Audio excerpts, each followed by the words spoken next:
Mesdames, Messieurs, bonsoir et merci de suivre la télévision du Burkina.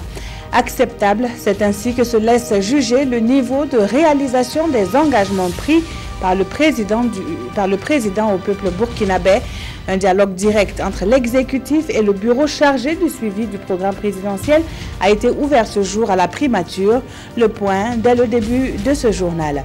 Dans l'actualité également, cette descente inopinée du ministère en charge de l'environnement. Une délégation de ce département s'est rendue dans des sociétés productrices et utilisatrices de sachets plastiques. Sont-elles conformes à la loi qui exige l'utilisation du biodégradable? Réponse dans quelques instants. L'actualité nous conduira en Afrique du Sud où les candidatures à la présidence du Congrès national africain se précisent. Plusieurs figures du parti au pouvoir se sont officiellement déclarées candidats, à l'image de l'ancienne présidente de la Commission de l'Union africaine. Bienvenue à tous. À la primature, donc, ce matin, le gouvernement s'est réuni à la faveur d'un séminaire sur la table de travail, les suivis des engagements du programme présidentiel. Le bureau en charge de ce suivi a présenté un rapport provisoire. Le contenu et plus encore avec Konsoun Koulibaly et Maïmouna Traoré. Selon le chargé du suivi des engagements du programme présidentiel, le rapport publié dans certains médias n'est pas authentique. Et de son avis, c'est le vrai rapport, mais encore provisoire, qui est présenté aux membres du gouvernement à ce séminaire. L'exercice consiste à instaurer un dialogue entre l'exécutif et le bureau de suivi, car le rapport a révélé des difficultés. Les difficultés sont surtout au niveau de l'appropriation des contenus du PNDS par les acteurs. La semaine passée, nous avons rencontré les maires et les conseillers régionaux. Leurs préoccupations, c'est qu'ils ne connaissaient pas, ils ne savaient pas ce qu'ils devaient faire pour contribuer à la mise en œuvre du PNDS. Et nous avons remarqué au niveau des ministères, il y a certains cadres des ministères qui n'ont pas une bonne compréhension du contenu du PNDS. C'est ça la principale difficulté. Et l'autre difficulté, c'est, comme on l'a dit, les mécanismes à l'intérieur d'un même ministère ou entre plusieurs ministères pour permettre le déblocage rapide des fonds et la réalisation des activités. Cette rencontre a permis au ministre de faire des observations, d'apporter des informations complémentaires et ensemble, ils ont proposé des solutions. Les solutions qui ont été envisagées, c'est une meilleure responsabilisation des acteurs. Et les acteurs, c'est le gouvernement, c'est les collectivités territoriales telles que les régions et les communes qui doivent tous s'approprier le contenu du PNDS. Le PNDS, c'est le référentiel qui contient les engagements du président du FASO. Ça, c'est un. Deuxièmement, nous avons proposé que il y ait un meilleur dialogue entre les acteurs pour éviter des discordances, pour éviter que les gens se tiraillent, ce qui retarde la mise en œuvre et permet donc d'accélérer en particulier les décaissements, les financements. Toutes ces solutions visent à corriger les insuffisances afin de permettre une meilleure exécution des engagements du programme présidentiel. Et à quelques jours de l'ouverture de la session parlementaire sur le budget, les élus nationaux sont en formation sur initiative du GIZ et de la coopération suisse. Les députés sont outillés sur le budget relatif au genre et à l'enfant. La session se tient à Ouagadougou, le point avec Souleymane Sanou et Bouma Ernest Nebié. Ouvert ce lundi à Ouagadougou, cet atelier doit permettre aux participants de s'outiller sur la question du budget. Selon la présidente du caucus genre, l'Assemblée nationale, cette session de formation vise plusieurs objectifs. Et les questions du genre vraiment incitent beaucoup et les gens ont soif d'apprendre. Donc on s'est dit que ce serait bien que tous les 127 députés de l'Assemblée nationale soient bien outillés sur les questions du genre. Donc c'est ce qui nous a motivés à organiser cette deuxième atelier pour que tout le monde soit au même niveau de compréhension et que nous puissions en tout cas pouvoir défendre ces questions du genre.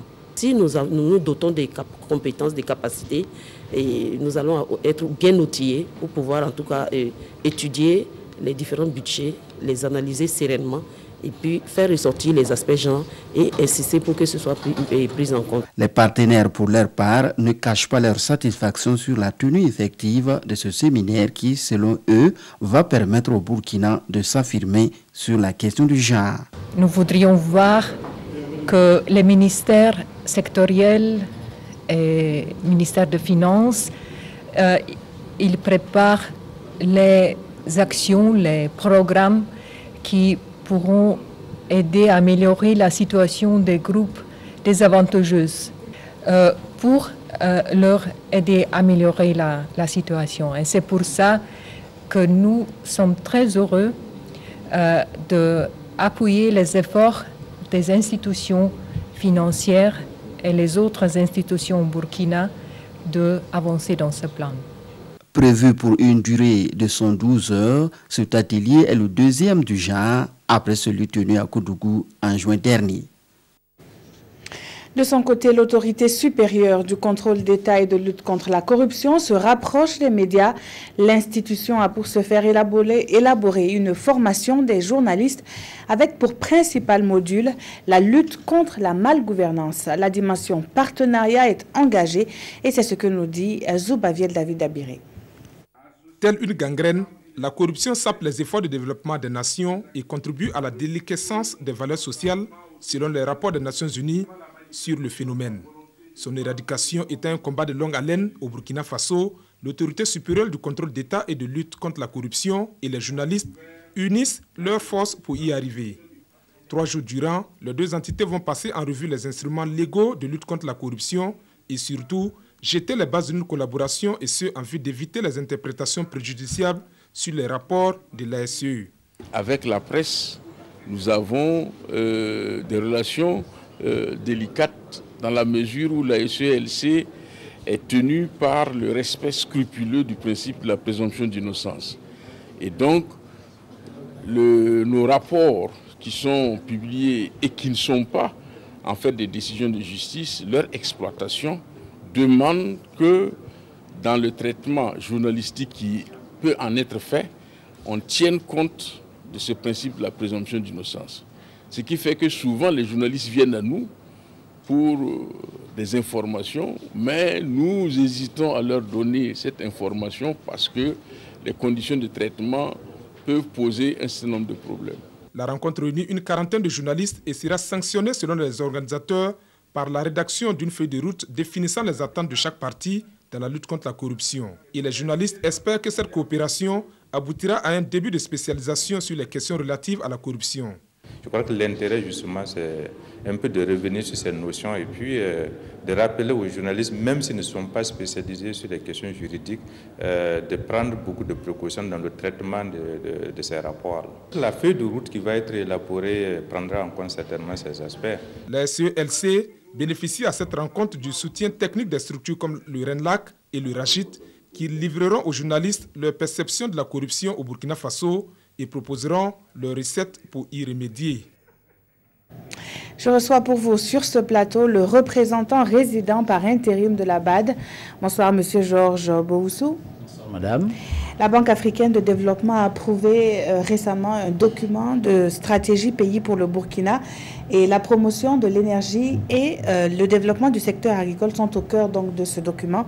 À combien peut-on chiffrer l'appui donc, de la BAD au Burkina en la matière?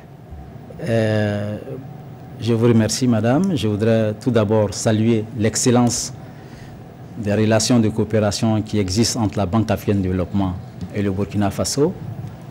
En effet, cette collaboration a commencé depuis 1970 et à ce jour, la Banque a financé un ensemble de projets d'une valeur estimée à 1023 milliards de francs CFA pour une centaine de projets. En effet, cette collaboration se passe très bien.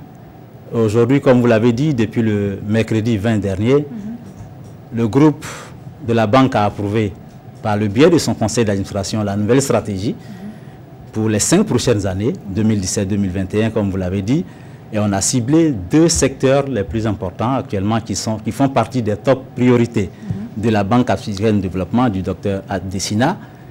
Et ces 2 priorités sont l'accès à l'énergie et le développement de l'agriculture. En termes de ce jour, le président arrive très bientôt. Je n'ai pas de chiffres à annoncer pour les 5 prochaines années, mais sachez déjà que lorsque le président sera là, c'est la voie autorisée pour parler aux autorités les plus hautes du pays, en savoir quel sera mis en place pour appuyer le Burkina Faso. Alors, on reproche très souvent aux bailleurs de fonds un processus assez complexe pour le décaissement des fonds. Est-ce que, au niveau de la BAD, le décaissement est effectif pour le PNDS?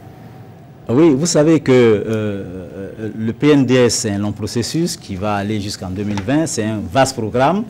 Le PNDS a ses priorités qui adhèrent totalement aux priorités de la BAD. Aujourd'hui, nous, au niveau de la BAD, ce que nous entendons faire, c'est de décaisser très rapidement quand on a des projets, puisque ça fait partie de nos critères de performance. Donc, une fois qu'un projet est bien mûr et qu'il est mis à la disposition de la BAD est prête à financer. Et donc, c'est le cas pour le PNDS? Oui, c'est le cas du PNDS parce qu'il y a un projet majeur qui fait partie du PNDS.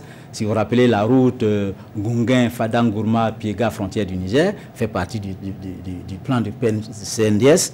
Et ce projet, qui est en instruction avancée de la part de la BAD, bientôt, avant la fin de l'année 2017, si tout se passe bien, ce projet sera approuvé. Donc, on va passer à la phase des travaux. Et naturellement, qui parle de phase de travaux, nécessairement, il faut décaisser pour pouvoir exécuter les travaux.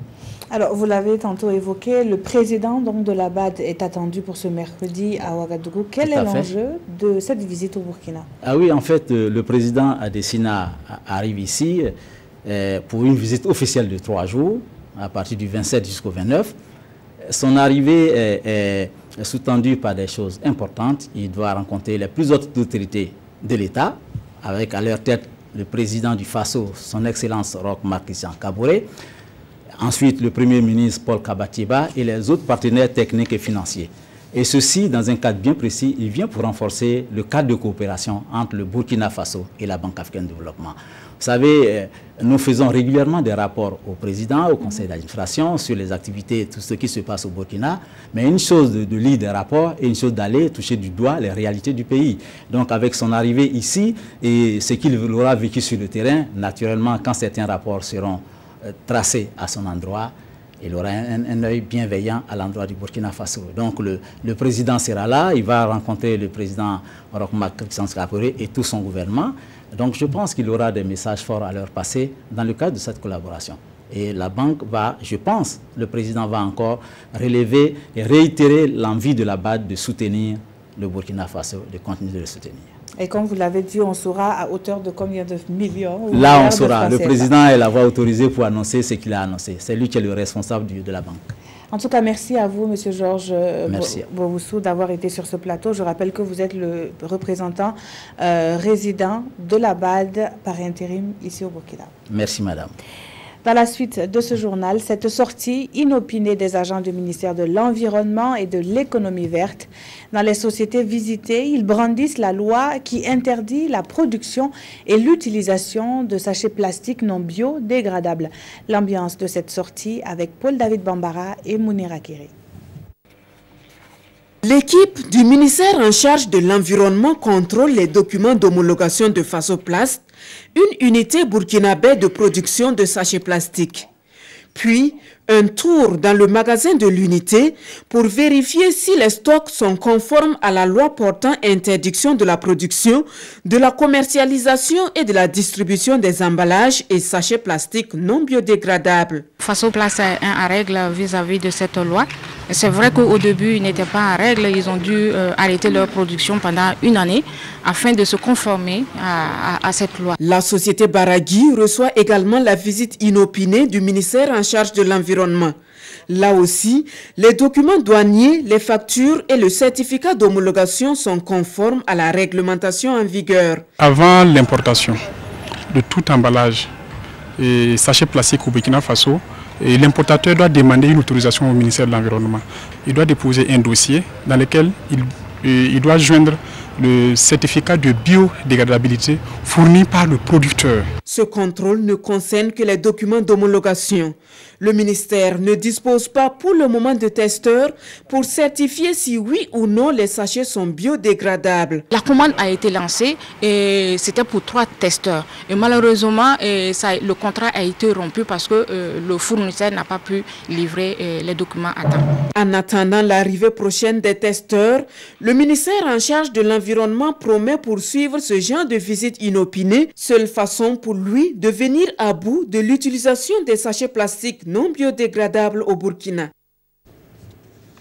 Et puis le ministre de la Santé poursuit sa tournée dans les formations sanitaires du pays. Le point dans cette édition de l'étape de Banfora dans la Comoé. Nicolas Méda, 7 mois après sa nomination à la tête de ce département, a fait la revue des centres de santé. Il est suivi par Siriki Milogo, Karim Ilboudo et Mireille Tougma. Le ministre de la Santé, au service de néonatologie et l'unité de recherche clinique sur le paludisme du centre hospitalier régional de Banfora. À travers cette visite, professeur Nicolas Méda s'imprègne de l'état de fonctionnement de ces 2 structures. Le CHR est en référence pour tout ce qui est de l'intégration entre soins et recherche. Le CHR a besoin d'être accompagné pour les préoccupations qui ont été soulevées par les bénéficiaires et pas même les acteurs de CHR pour faire du CHR de Banfora une plateforme de référence alliant soins, enseignement et recherche. Encourager le personnel sanitaire, recueillir les préoccupations des collaborateurs et décliner la nouvelle politique du système de santé font également partie des objectifs de cette tournée. Nous avons souhaité axer notre vision de développement de la santé au Burkina sur plus de prévention. Nous souhaitons apporter la touche de la communauté et inciter toutes les municipalités, tous les villages, toutes les provinces, toutes les régions à penser assurance maladie à base communautaire, mutuelle de santé communale, fédération régionale, ainsi de suite. Le premier responsable du département de la santé est à sa première visite officielle dans la cité du paysan noir. Il entend perpétuer de telles initiatives pour mieux toucher du doigt les réalités du terrain. L'or bleu comme arme contre la pauvreté et au service de la croissance. C'est la conviction d'un projet qu'ont en commun le Bénin, le Burkina et le Niger.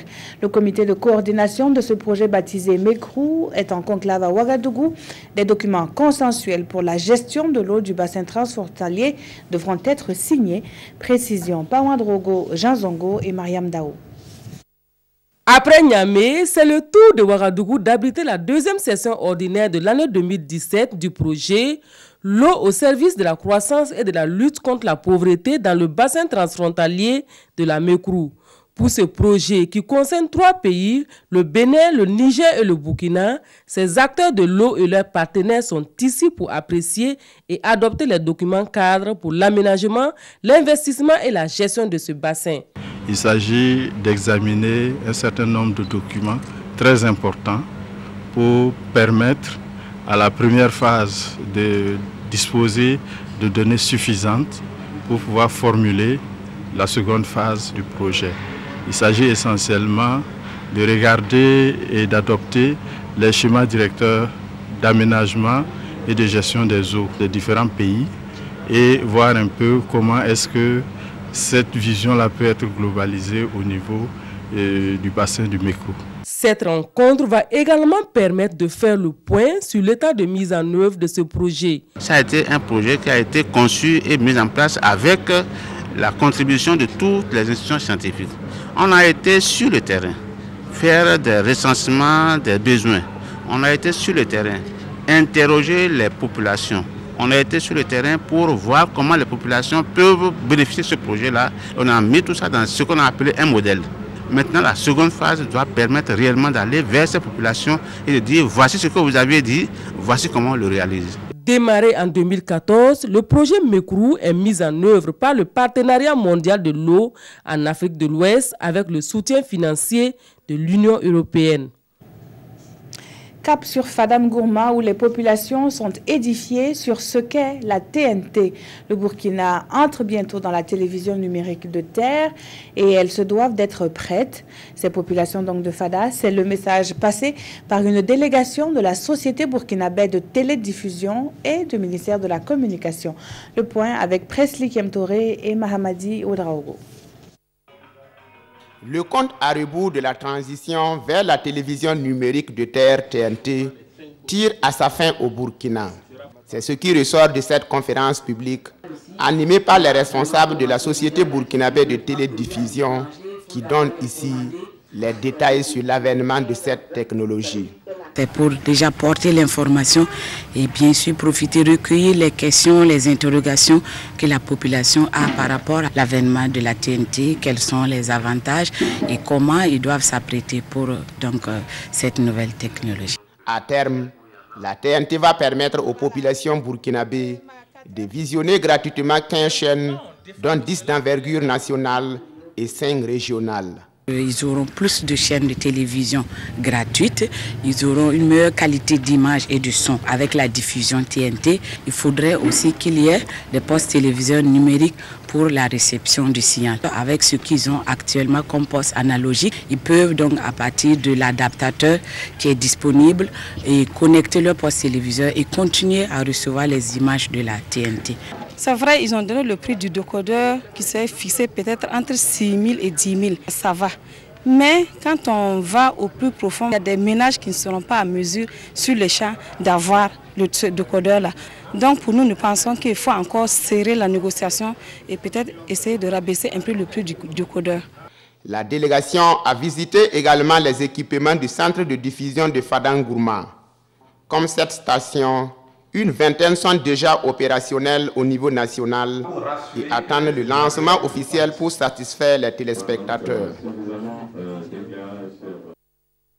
Forcent leurs connaissances pédagogiques. Les formateurs des ENEP prennent la place de leurs élèves le temps d'une formation théorique et pratique.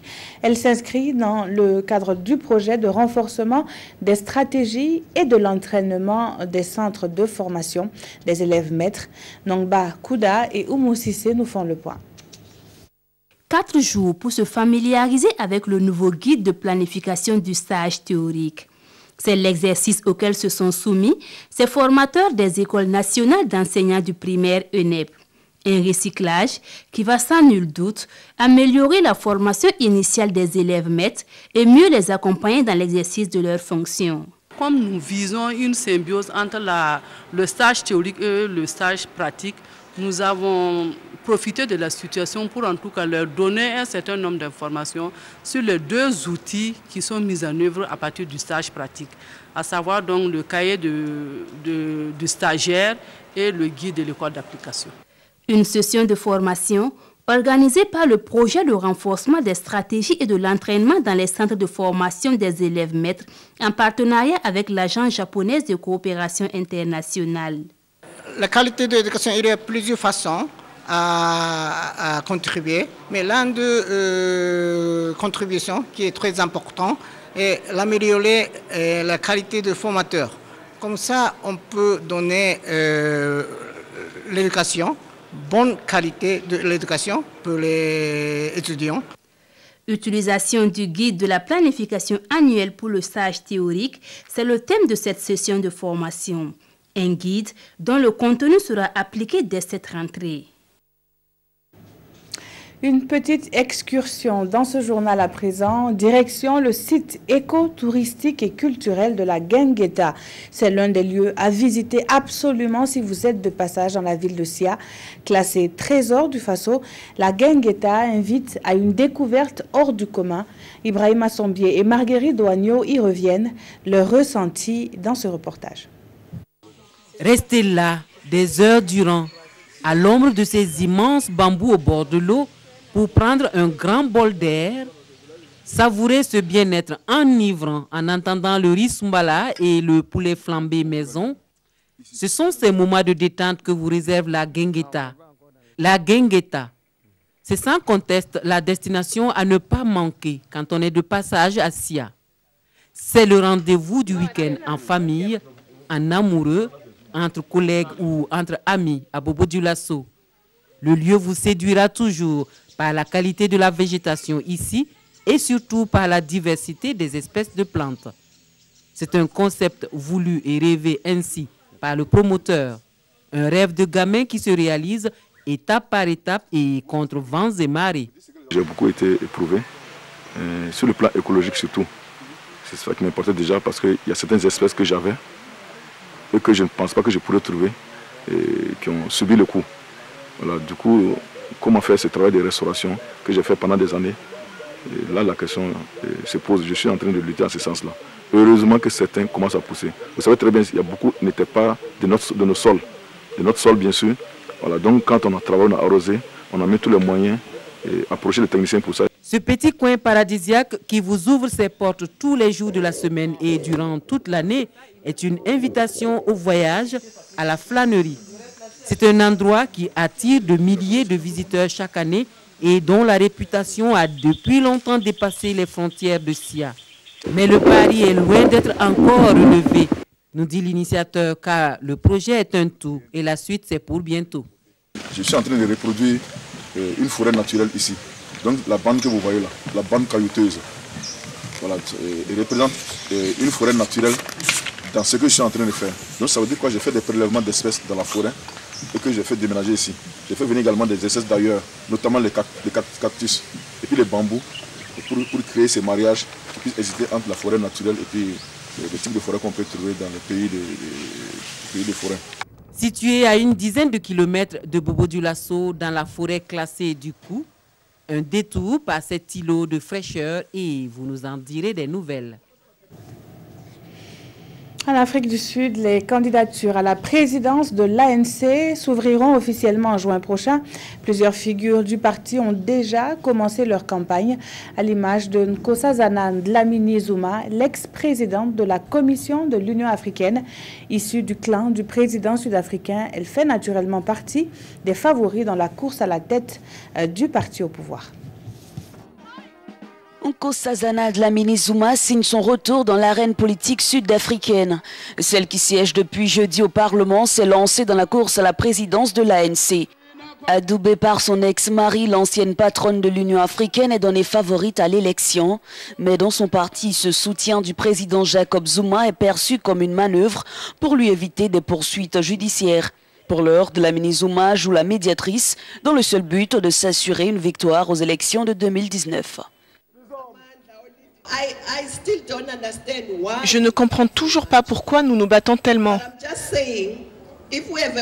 Mais je dis simplement, si nous avons un programme avec lequel nous sommes d'accord, nous ne devrions pas nous battre. Pas dans l'ANC, pas dans l'Alliance.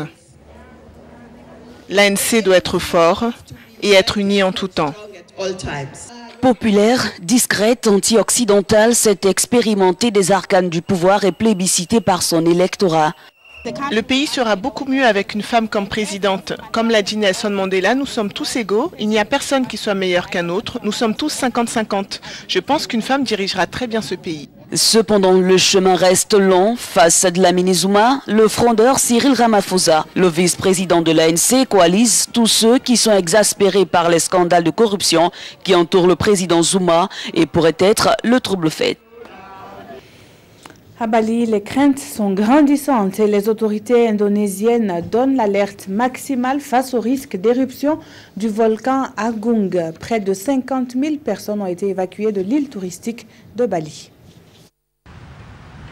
Du haut de ses 3000 mètres, le mont Agung gronde depuis plusieurs semaines et menace d'entrer en éruption sous peu. Situé sur l'île de Bali, il a entraîné l'évacuation de près de 50 000 habitants. Les autorités indonésiennes recommandent de rester à une dizaine de kilomètres du cratère. Les déplacés ont été accueillis dans des refuges temporaires ou chez des proches. Mais si les signes avant-coureurs d'une forte éruption sont bien là, il est difficile de prévoir avec certitude ce qui va arriver. Nous ne savons pas quand le mont Agung va entrer en éruption. Cela va dépendre de l'énergie à l'intérieur du volcan. Mais selon nos observations, le potentiel d'éruption est élevé. L'aéroport international de Denpasar à Bali n'est pour l'instant pas affecté, mais la situation est surveillée de près. Les voyagistes sont également sur le qui-vive. Plusieurs sites touristiques se trouvent à moins de 80 km du volcan. Attaque terroriste dans le Soum, y a-t-il eu une complicité entre certains habitants et les terroristes? La question est posée par les journaux du jour, lus pour nous par Vincent Kendrebergo. Attaque terroriste dans le Soum, quelque chose ne tourne pas rond dans cette partie du pays, peut-on lire dans Sidouaya aujourd'hui. Sidouaya qui revient sur cette attaque sur un commissariat dans les environs de Djibo et le blindé de nos forces de défense et de sécurité qui a sauté sur une mine pendant ce week-end. La situation devient insoutenable, affirme le journal qui, du coup, s'interroge sur les éventuelles complicités entre population et terroristes. Comment ont-ils pu enterrer une mine sur la route à quelques encablures du camp des réfugiés sans être vus?